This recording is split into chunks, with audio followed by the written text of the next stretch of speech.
холецистит? Азыркы күндө актуалдуу болуп аткан бул холецистит темасына да токтоло кетели. Бул холецистит өттүн сезгенүүсү бизде көптөгөн адамдарда кездешет. Анткени бизде вот канча клиникабызда, практикабызда жолугуп атат. Бизге УЗИ өтүп келген ар бир экинчи бетапта өттүн формасы туура эмес.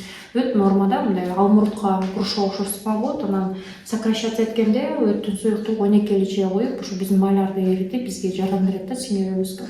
Эгерде өттүн формасы туура эмес болсо, моюнчасынан ийилген же болбосо ушу баштыкчасы туура эмес формада болот, доллар түрүндө болот, же болбосо мындай паткообразный, же болбосо бумеранг түрүндө болот. Ушулардын баардыгы тең өттүн чыгышын начарлатат. Анын кесепетинен холецистит болот, же болбосо өт коюлуп, таш пайда болуу коркунучу көбүрөөк.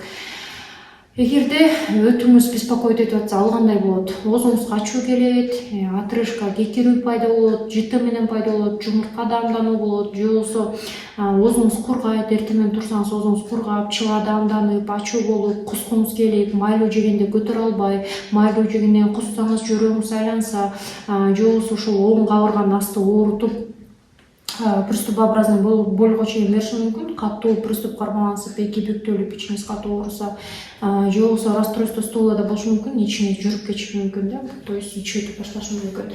Эки түрү болот, гипо-гипер деп мен мурунку видеолорумда да айткам. Өт кээ бир адамдарда ылдам иштейт, кээ бир адамдарда жай иштейт да.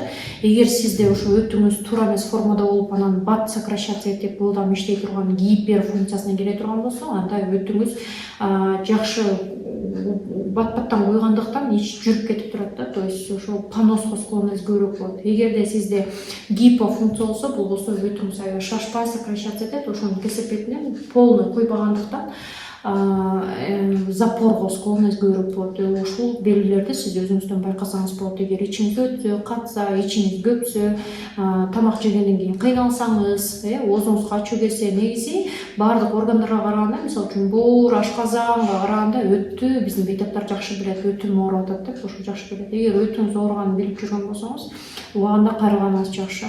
Жөнөкөй эле УЗИ өтөсүз. УЗИден гана билинет. УЗИде өттүн формасы туура эмес болсо, сезгени болсо, стенкасы жоноюп, воспалительный процесстин признактары билинет.